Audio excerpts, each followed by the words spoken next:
Bonjour à tous, bienvenue dans un nouvel épisode de notre série consacrée aux experts de la CAPEB.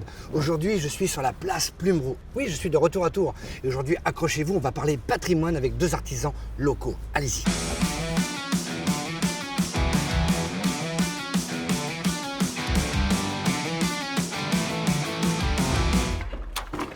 Alors, je suis pas sur le toit du monde, mais pas loin. Non, en fait, je dois être à 5 mètres du sol.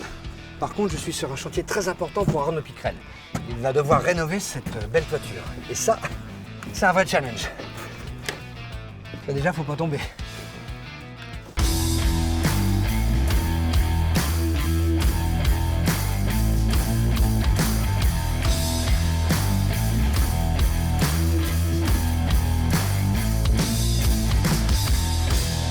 J'ai commencé l'apprentissage de pâtisserie, j'ai travaillé là-dedans jusqu'à mes 20 ans et à mes 20 ans, gros ras-le-bol total, je me suis reconverti dans la charpente conversion.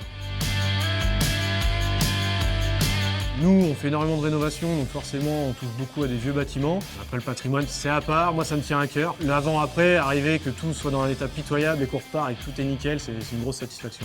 Il y a différentes étapes à respecter en rénovation. Souvent, on redresse les charpentes pour les remettre tout droit. Il y a souvent des matériaux à respecter selon les bâtiments de France aussi, parce qu'on ne fait pas tout ce qu'on veut. Oui, c'est une grande fierté de travailler pour la restauration du patrimoine parce qu'il y a certains savoir-faire qui se perdent quand même et on a du mal à recruter du personnel qualifié justement pour ça. On est sur une surface de 280 mètres carrés de tuiles. C'est un toit qui était complètement à l'abandon, qui date du 17e. Donc là, le but, c'est de tout rénover complet. Il y aura à peu près 16 800 tuiles sur ce chantier, de poser une à une. Voilà, je suis redescendu. En fait, j'avais le vertige.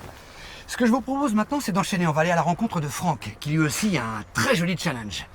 Fabriquer à l'identique une porte d'un joli manoir. Allez, go!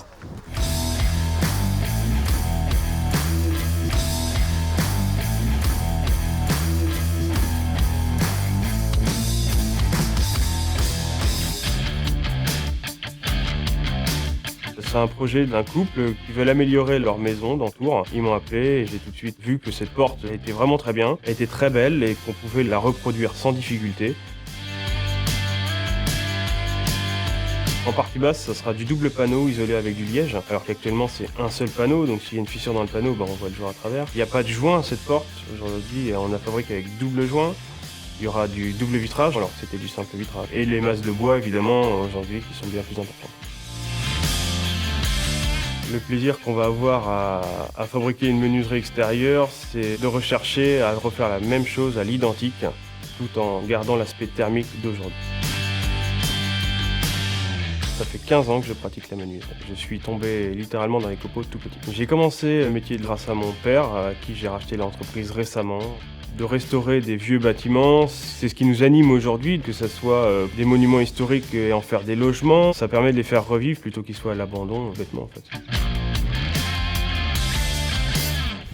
Voilà, ce que je retiens de cette journée, c'est que la préservation du patrimoine, c'est pas automatique. C'est un vrai défi. Et heureusement que nos artisans sont là pour sauvegarder les trésors de notre histoire. Voilà, c'est fini pour aujourd'hui. Je vous invite à nous suivre pour ne pas louper les prochains épisodes. Moi, je vais attendre un petit peu mon train. 18h04. Voie 1. Ou voie 2. Ah zut.